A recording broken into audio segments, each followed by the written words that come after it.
Hey team, I hope everybody's been doing well. Just an overdue hobby update. Haven't got as much painting done, well, for January, February, as I would have liked at least. Bit under the weather, feeling okay now though, so able to get back to the miniature painting. So while my body was doing that, I busied myself doing up a few terrain bits just to keep the progress going. Things that I didn't need to do, perhaps, to the usual tabletop standard. So these were some bookcases which came from Mantic Games, I think it is. They did a Terrain Crate Kickstarter a few years back before 3D printing was really a thing.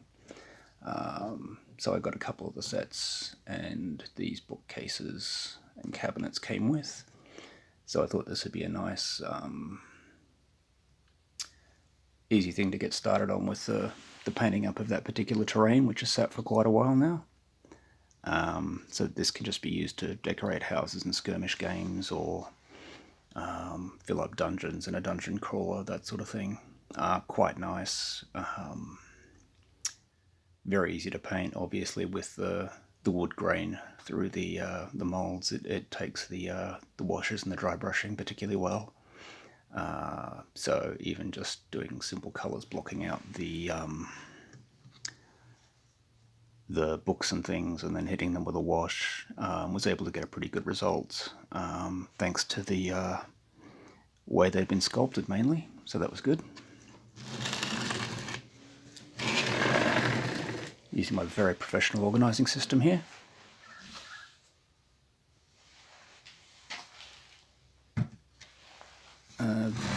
This one, which I don't know if I can quite get in at once, was a printable scenery 3D printed tavern, which I decided I'd try and dress up a bit, so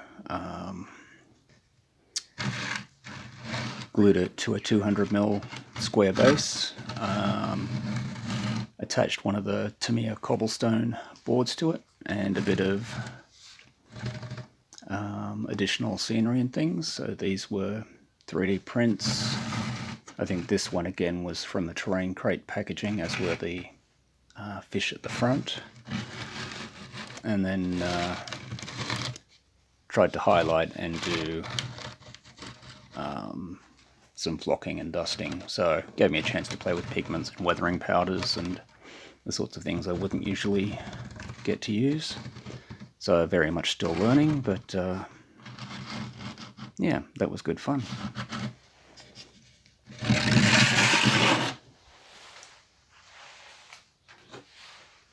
And keeping on the scenery theme, a winterized ruin. I think this one was also printable scenery. So I just wanted to have a practice with snow effects. Maybe thinking of Frostgrave or similar sort of games. But yeah, looked like a little spot that adventurers could set up camp.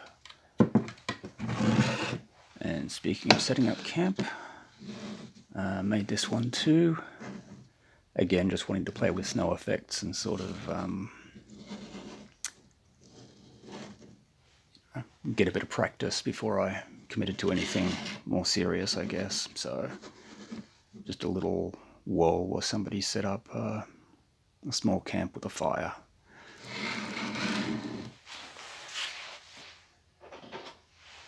And moving on to actual miniatures. See if I can get this guy to zoom in a bit. He was a Wargames Atlantic Landsknecht Ogre. Well, he still is, I guess. So painted him up in the colours of mental block Marienburg. Maybe flirting with the idea of doing a Marienburg force with lots of mercenaries and things. So if I do that, I'll use him as one of the characters.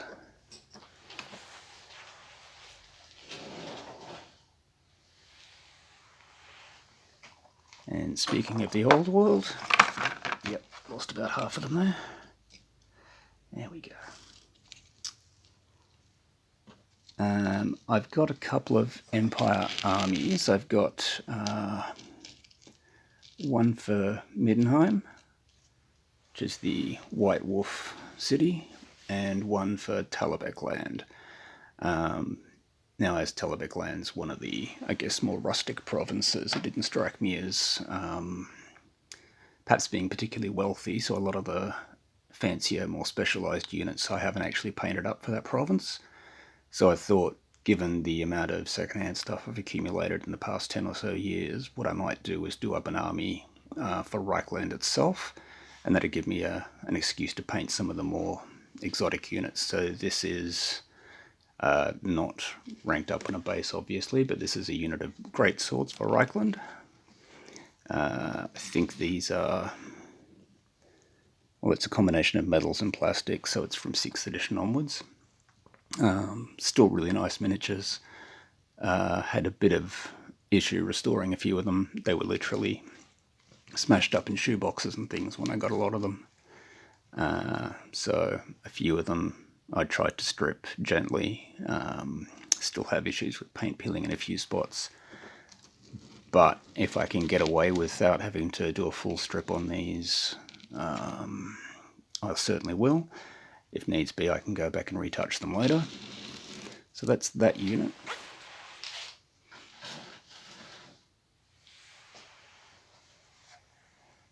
And I had enough to do these guys, who are the Karabakh Great Swords. Karabakh apparently at some stage was part of the province of Reichland, even though it's now in Middenheim. And the lore says these guys have a blood red tunic, so gave them a slightly different, darker red, and tried to use black instead of a leather brown colour on the straps and things, just to differentiate them a little. As you can possibly see, I haven't been game enough at this stage to freehand the banners. We'll see what I can do with transfers and a bit of freehanding later on, perhaps. And the final thing I've managed to get painted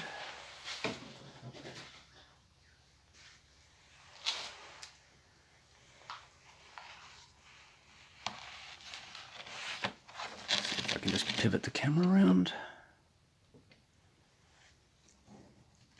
Is this group of 21 orc pirates. These guys are just hilariously well detailed. They've got so much personality.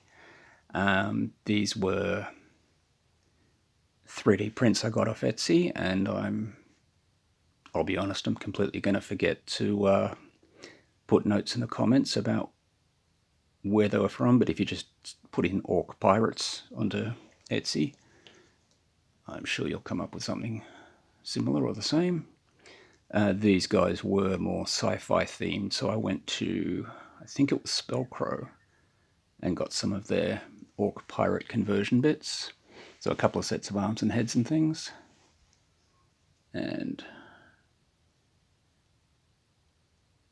yeah, they matched quite well, so look at that, shoulder goblin. Very important to have a shoulder goblin if you're a big pirate. So that's what I have managed to complete. And moving on to the Shaky Cam phase of the update video. This segment is sponsored by Wargames against cluttered tabletop areas, as you can see. So at the back here I've got a unit of 20 pirate goblins to go with the orcs. I just haven't got around to actually completing them. 18 of them came from Etsy, and I got a couple of the ones with the burning torches were Pathfinder minis from Reaper. Down here I've got a unit of 5 vampire knights. Yeah, I think this is one of my purchases from CanCon, so I picked these guys up for a song. Like the minis, they're good fun. Panning to the side, some Russian Napoleonic big men for sharp practice.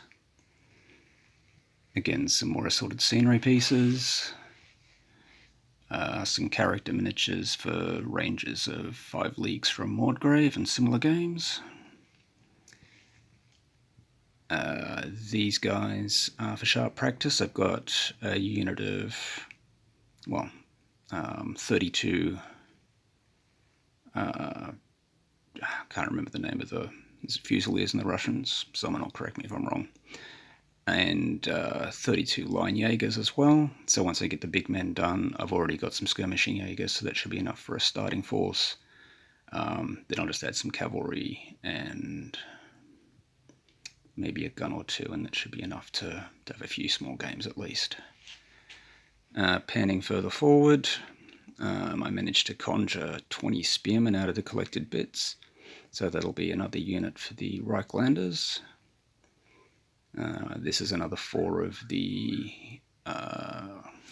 Wargames Landsknecht Ogres. So again, I'll be doing these guys up as Marienburg. And this is the start of my Carthaginian project. So these are Victrix Carthaginian citizens. Mainly I just want to see how I go with the Victrix shield transfers for these guys, or whether I should get my act together and start freehanding. So smart money's on using the shield transfers, but we'll see how we end up. Alright, I hope everybody's doing well. Thanks for watching, and have yourselves a good one.